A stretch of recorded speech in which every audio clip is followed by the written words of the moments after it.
Chapter 7. The Journey to the Great Oz.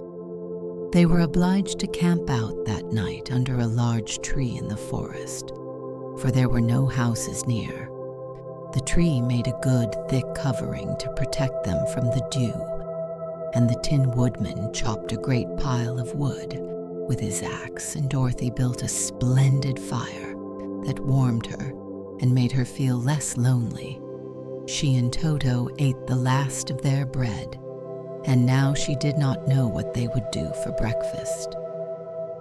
"If you wish," said the lion, "I will go into the forest and kill a deer for you. You can roast it by the fire, since your tastes are so peculiar that you prefer cooked food, and then you will have a very good breakfast." "Don't, please don't," begged the Tin Woodman. "I should certainly weep if you killed a poor deer, and then my jaws would rust again." But the lion went away into the forest and found his own supper, and no one ever knew what it was, for he didn't mention it. And the Scarecrow found a tree full of nuts and filled Dorothy's basket with them, so that she would not be hungry for a long time. She thought this was very kind and thoughtful of the Scarecrow, but she laughed heartily at the awkward way in which the poor creature picked up the nuts. His padded hands were so clumsy, and the nuts were so small that he dropped almost as many as he put in the basket. But the Scarecrow did not mind how long it took him to fill the basket, for it enabled him to keep away from the fire, as he feared a spark might get into his straw and burn him up. So he kept a good distance away from the flames, and only came near to cover Dorothy with dry leaves when she lay down to sleep. These kept her very snug and warm, and she slept soundly until morning. When it was daylight, the girl bathed her face in a little rippling brook, and soon after they all started toward the Emerald City. This was to be an eventful day for the travelers. They had hardly been walking an hour when they saw before them a great ditch that crossed the road and divided the forest as far as they could see on either side. It was a very wide ditch, and when they crept up to the edge and looked into it, they could see it was also very deep, and there were many big jagged rocks at the bottom. The sides were so steep that none of them could climb down, and for a moment it seemed that their journey must end. "What shall we do?" asked Dorothy despairingly. "I haven't the faintest idea," said the Tin Woodman, and the lion shook his shaggy mane and looked thoughtful. But the Scarecrow said, "We cannot fly, that is certain. Neither can we climb down into this great ditch. Therefore, if we cannot jump over it, we must stop where we are." "I think I could jump over it," said the cowardly lion, after measuring the distance carefully in his mind. "Then we are all right," answered the Scarecrow, "for you can carry us all over on your back, one at a time." "Well, I'll try it," said the lion. "Who will go first?" "I will," declared the Scarecrow, "for if you found that you could not jump over the gulf, Dorothy would be killed, or the Tin Woodman badly dented on the rocks below. But if I am on your back, it will not matter so much, for the fall would not hurt me at all." "I am terribly afraid of falling myself," said the cowardly lion, "but I suppose there is nothing to do but try it. So get on my back and we will make the attempt."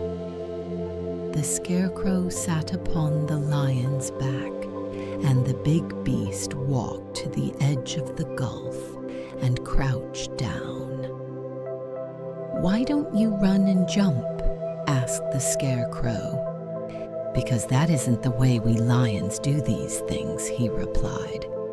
Then, giving a great spring, he shot through the air and landed safely on the other side. They were all greatly pleased to see how easily he did it.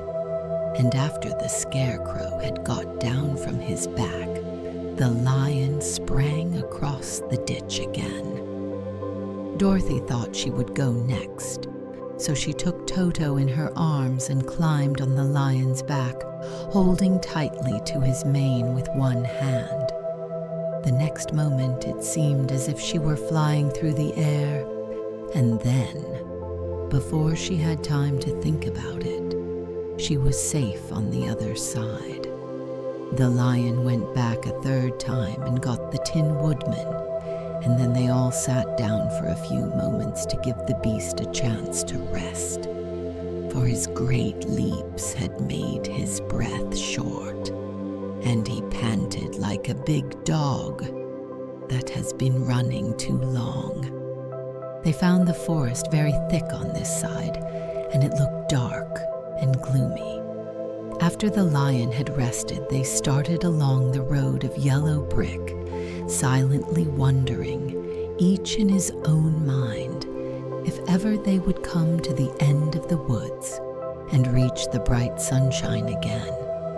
To add to their discomfort, they soon heard strange noises in the depths of the forest, and the lion whispered to them that it was in this part of the country that the Kalidas lived. "What are the Kalidas?" asked the girl. "They are monstrous beasts with bodies like bears and heads like tigers," replied the lion, "and with claws so long and sharp that they could tear me in two as easily as I could kill Toto. I'm terribly afraid of the Kalidas." "I'm not surprised that you are," returned Dorothy. "They must be dreadful beasts." The lion was about to reply when suddenly they came to another gulf across the road, but this one was so broad and deep that the lion knew at once he could not leap across it. So they sat down to consider what they should do. And after serious thought, the Scarecrow said, "Here is a great tree standing close to the ditch. If the Tin Woodman can chop it down so that it will fall to the other side, we can walk across it easily." "That is a first-rate idea," said the lion. "One would almost suspect you had brains in your head instead of straw." The woodman set to work at once, and so sharp was his axe that the tree was soon chopped nearly through. Then the lion put his strong front legs against the tree and pushed with all his might, and slowly the big tree tipped and fell with a crash across the ditch, with its top branches on the other side. They had just started to cross this queer bridge when a sharp growl made them all look up, and to their horror, they saw running toward them two great beasts with bodies like bears and heads like tigers. "They are the Kalidas," said the cowardly lion, beginning to tremble. "Quick!" cried the Scarecrow. "Let us cross over." So Dorothy went first, holding Toto in her arms. The Tin Woodman followed, and the Scarecrow came next. The lion, although he was certainly afraid, turned to face the Kalidas, and then he gave so loud and terrible a roar that Dorothy screamed, and the Scarecrow fell over backward, while even the fierce beast stopped short and looked at him in surprise. But seeing they were bigger than the lion, and remembering that there were two of them, and only one of him, the Kalidas again rushed forward, and the lion crossed over the tree and turned to see what they would do next. Without stopping an instant, the fierce beasts also began to cross the tree, and the lion said to Dorothy, "We are lost, for they will surely tear us to pieces with their sharp claws. But stand close behind me, and I will fight them as long as I am alive." "Wait a minute," called the Scarecrow.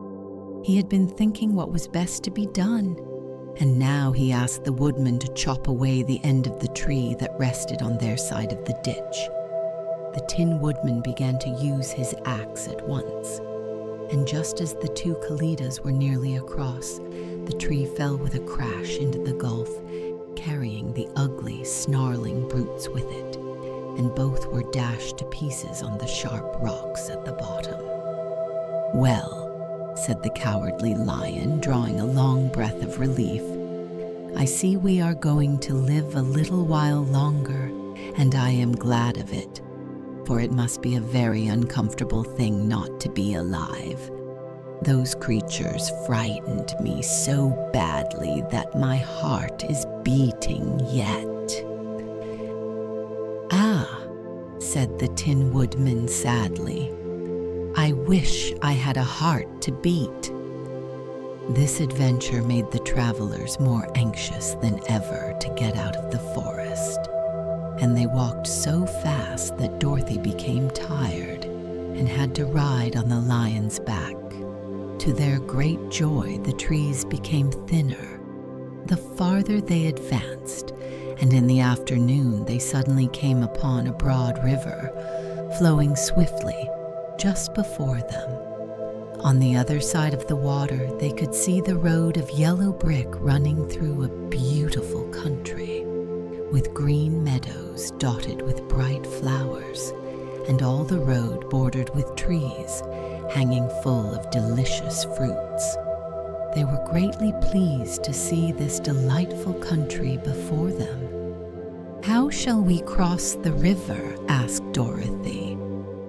"That is easily done," replied the Scarecrow. "The Tin Woodman must build us a raft so we can float to the other side." So the woodman took his axe and began to chop down small trees to make a raft, and while he was busy at this, the Scarecrow found on the riverbank a tree full of fine fruit. This pleased Dorothy, who had eaten nothing but nuts all day, and she made a hearty meal of the ripe fruit. But it takes time to make a raft, even when one is as industrious and untiring as the Tin Woodman, and when night came, the work was not done. So they found a cozy place under the trees where they slept well until the morning. And Dorothy dreamed of the Emerald City and of the good wizard Oz, who would soon send her back to her own home again. Chapter 8. The Deadly Poppy Field. Our little party of travelers awakened the next morning refreshed and full of hope, and Dorothy breakfasted like a princess off peaches and plums from the trees beside the river. Behind them was the dark forest they had passed safely through, although they had suffered many discouragements. But before them was a lovely, sunny country that seemed to beckon them onto the Emerald City.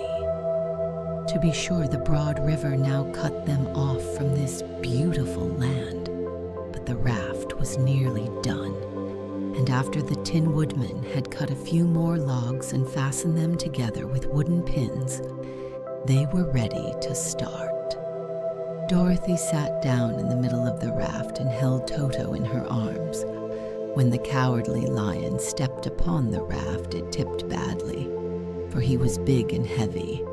But the Scarecrow and the Tin Woodman stood upon the other end to steady it, and they had long poles in their hands to push the raft through the water. They got along quite well at first, but when they reached the middle of the river, the swift current swept the raft downstream, farther and farther away from the road of yellow brick, and the water grew so deep that the long poles would not touch the bottom. "This is bad," said the Tin Woodman, "for if we cannot get to the land, we shall be carried into the country of the Wicked Witch of the West, and she will enchant us and make us her slaves." "And then I should get no brains," said the Scarecrow. "And I should get no courage," said the Cowardly Lion. "And I should get no heart," said the Tin Woodman. "And I should never get back to Kansas," said Dorothy. "We must certainly get to the Emerald City if we can," the Scarecrow continued, and he pushed so hard on his long pole that it stuck fast in the mud at the bottom of the river. Then, before he could pull it out again, or let go, the raft was swept away, and the poor Scarecrow was left clinging to the pole in the middle of the river. "Goodbye," he called after them, and they were very sorry to leave him. Indeed, the Tin Woodman began to cry, but fortunately remembered that he might rust, and so dried his tears on Dorothy's apron. Of course, this was a bad thing for the Scarecrow. "I am now worse off than when I first met Dorothy," he thought. "Then I was stuck on a pole in a cornfield, where I could make believe scare the crows, at any rate. But surely there is no use for a Scarecrow stuck on a pole in the middle of a river. I am afraid I shall never have any brains after all." Down the stream the raft floated, and the poor Scarecrow was left far behind. Then the Lion said, "Something must be done to save us. I think I can swim to the shore and pull the raft after me, if you will only hold fast to the tip of my tail." So he sprang into the water, and the Tin Woodman caught fast hold of his tail. Then the Lion began to swim with all his might toward the shore. It was hard work, although he was so big, but by and by they were drawn out of the current, and then Dorothy took the Tin Woodman's long pole and helped push the raft to the land. They were all tired out when they reached the shore at last, and stepped off upon the pretty green grass, and they also knew that the stream had carried them a long way, past the road of yellow brick that led to the Emerald City. "What shall we do now?" asked the Tin Woodman, as the Lion lay down on the grass to let the sun dry him. "We must get back to the road in some way," said Dorothy. "The best plan will be to walk along the riverbank until we come to the road again," remarked the Lion.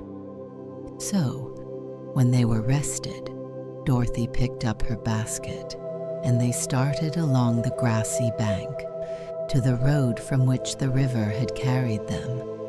It was a lovely country, with plenty of flowers and fruit trees, and sunshine to cheer them.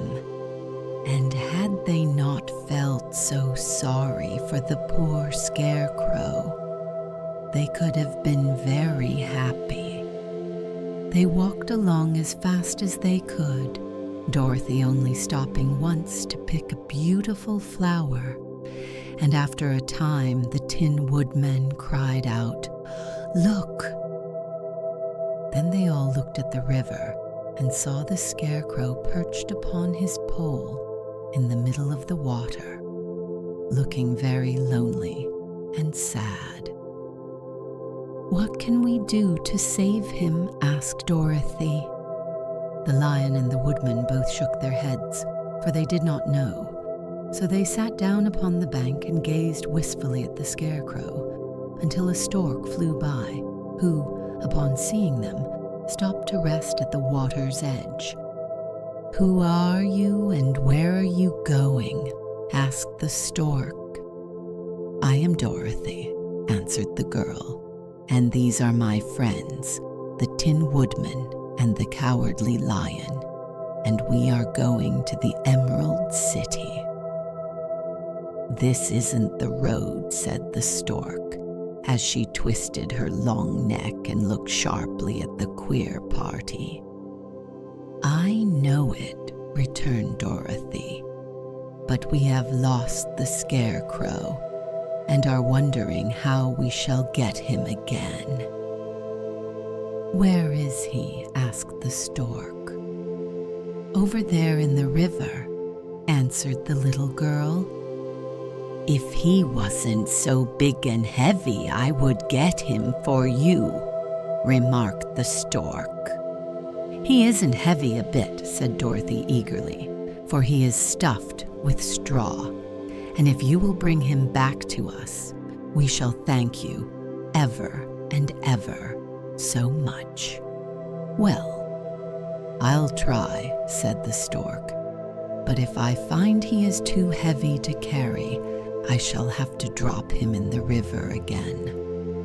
So the big bird flew into the air and over the water till she came to where the scarecrow was perched upon his pole.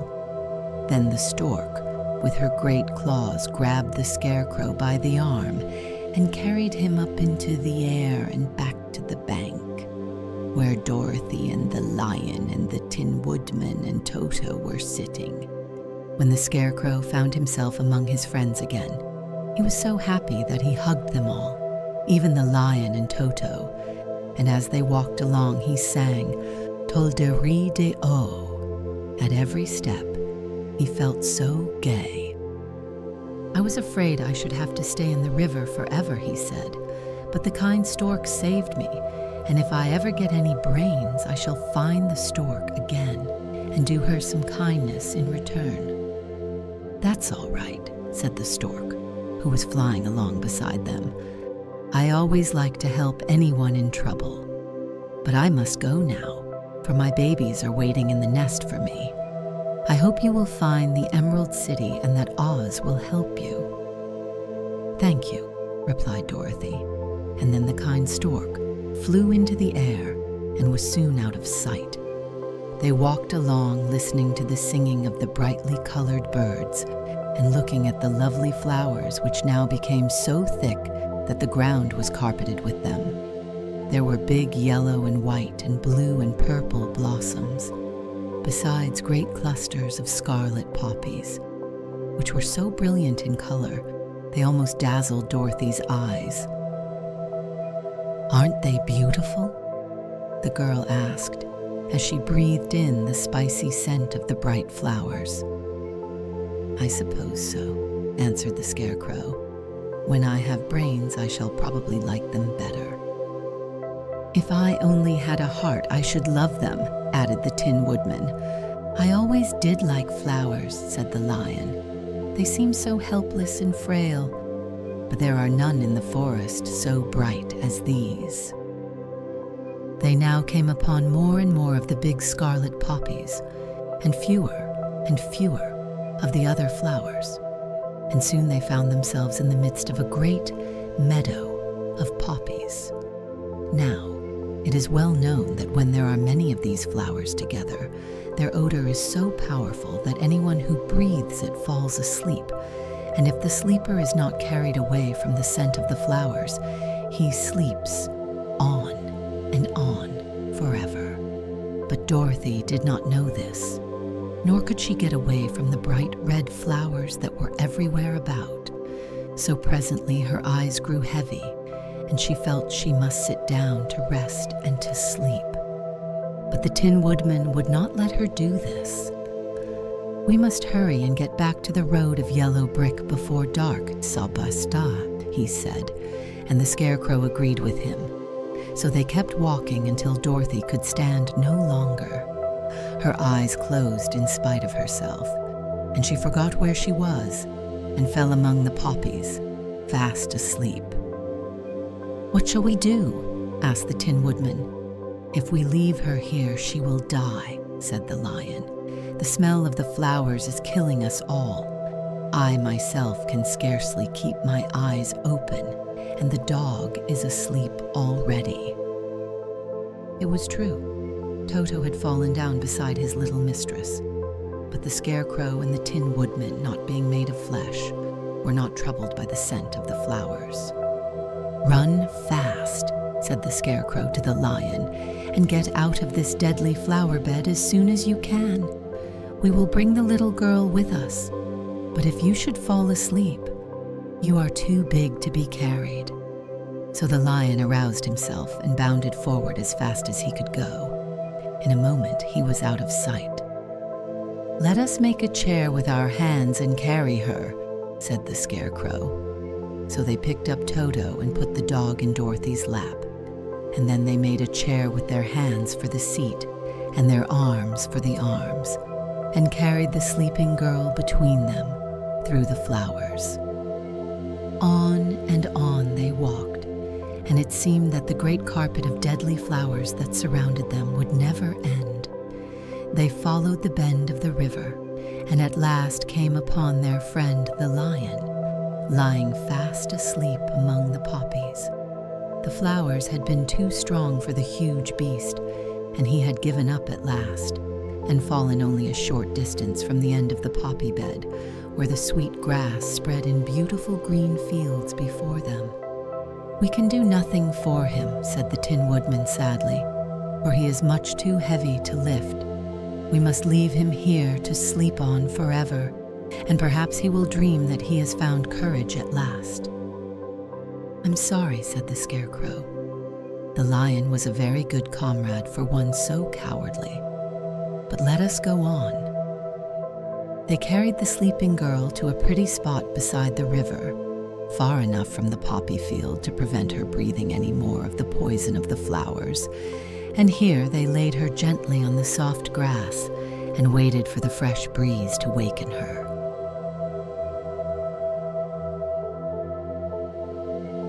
Chapter 9. The Queen of the Field Mice. "We cannot be far from the road of yellow brick now," remarked the Scarecrow as he stood beside the girl, "for we have come nearly as far as the river carried us away." The Tin Woodman was about to reply when he heard a low growl, and turning his head, which worked beautifully on hinges, he saw a strange beast come bounding over the grass toward them. It was, indeed, a great yellow wildcat, and the woodman thought it must be chasing something, for its ears were lying close to its head, and its mouth was wide open, showing 2 rows of ugly teeth, while its red eyes glowed like balls of fire. As it came nearer, the Tin Woodman saw that running before the beast was a little gray field mouse, and although he had no heart, he knew it was wrong for the wildcat to try to kill such a pretty, harmless creature. So the woodman raised his axe, and as the wildcat ran by, he gave it a quick blow that cut the beast's head clean off from its body, and it rolled over at his feet in 2 pieces. The field mouse, now that it was freed from its enemy, stopped short, and coming slowly up to the woodman, it said in a squeaky little voice, "Oh, thank you. Thank you ever so much for saving my life." "Don't speak of it, I beg of you," replied the woodman. "I have no heart, you know, so I am careful to help all those who may need a friend, even if it happens to be only a mouse." "Only a mouse?" cried the little animal indignantly. "Why, I am a queen, the queen of all the field mice." "Oh, indeed," said the woodman, making a bow. "Therefore you have done a great deed, as well as a brave one, in saving my life," added the queen. At that moment, several mice were seen running up as fast as their little legs could carry them, and when they saw their queen, they exclaimed, "Oh, your Majesty, we thought you would be killed. How did you manage to escape the great wildcat?" They all bowed so low to the little queen that they almost stood upon their heads. "This funny tin man," she answered, "killed the wildcat and saved my life. So hereafter you must all serve him and obey his slightest wish." "We will," cried all the mice in a shrill chorus.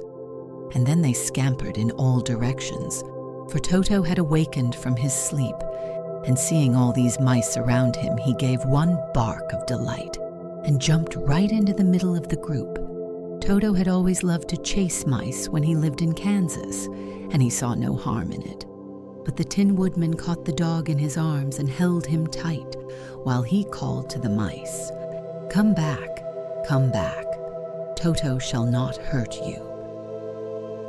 At this, the Queen of the Mice stuck her head out from underneath a clump of grass and asked in a timid voice, "Are you sure he will not bite us?" "I will not let him," said the Woodman, "so do not be afraid." One by one the mice came creeping back, and Toto did not bark again, although he tried to get out of the Woodman's arms and would have bitten him had he not known very well he was made of tin. Finally, one of the biggest mice spoke. "Is there anything we can do?" it asked, "to repay you for saving the life of our queen?" "Nothing that I know of," answered the Woodman. But the Scarecrow, who had been trying to think, but could not because his head was stuffed with straw, said quickly, "Oh yes, you can save our friend, the cowardly lion who is asleep in the poppy bed." "A lion?" cried the little queen. "Why, he would eat us all up." "Oh no," declared the Scarecrow.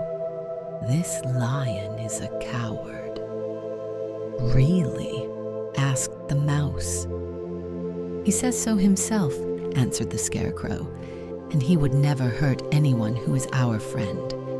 If you will help us to save him, I promise that he shall treat you all with kindness." "Very well," said the Queen. "We trust you. But what shall we do?" "Are there many of these mice which call you Queen and are willing to obey you?"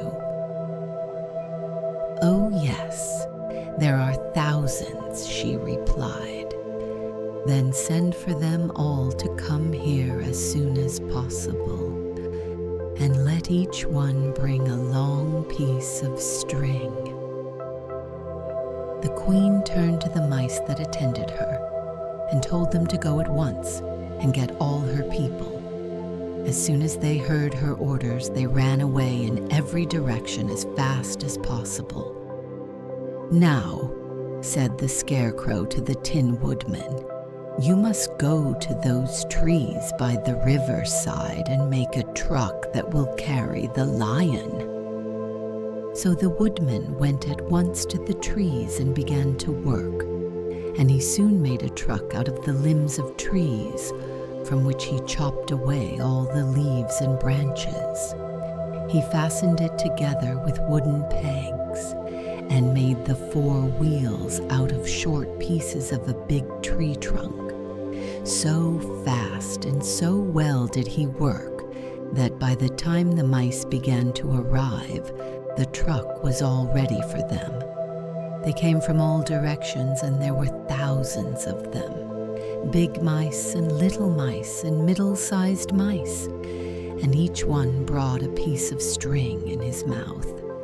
It was about this time that Dorothy woke from her long sleep and opened her eyes. She was greatly astonished to find herself lying upon the grass, with thousands of mice standing around and looking at her timidly. But the Scarecrow told her about everything, and turning to the dignified little mouse, he said, "Permit me to introduce to you Her Majesty, the Queen." Dorothy nodded gravely, and the Queen made a curtsy, after which she became quite friendly with the little girl. The Scarecrow and the Woodman now began to fasten the mice to the truck, using the strings they had brought. One end of a string was tied around the neck of each mouse, and the other end to the truck. Of course, the truck was 1,000 times bigger than any of the mice who were to draw it, but when all the mice had been harnessed, they were able to pull it quite easily. Even the Scarecrow and the Tin Woodman could sit on it, and were drawn swiftly by their queer little horses to the place where the lion lay asleep. After a great deal of hard work, for the lion was heavy, they managed to get him up on the truck. Then the Queen hurriedly gave her people the order to start, for she feared if the mice stayed among the poppies too long, they also would fall asleep. At first, the little creatures, many though they were, could hardly stir the heavily loaded truck, but the Woodman and the Scarecrow both pushed from behind, and they got along better. Soon they rolled the lion out of the poppy bed to the green fields, where he could breathe the sweet, fresh air again, instead of the poisonous scent of the flowers. Dorothy came to meet them and thanked the little mice warmly for saving her companion from death. She had grown so fond of the big lion, she was glad he had been rescued. Then the mice were unharnessed from the truck and scampered away through the grass to their homes. The Queen of the Mice was the last to leave. "If ever you need us again," she said, "come out into the field and call, and we shall hear you and come to your assistance. Goodbye." "Goodbye," they all answered, and away the Queen ran, while Dorothy held Toto tightly, lest he should run after her and frighten her. After this, they sat down beside the lion until he should awaken, and the Scarecrow brought Dorothy some fruit from a tree nearby, which she ate for her dinner.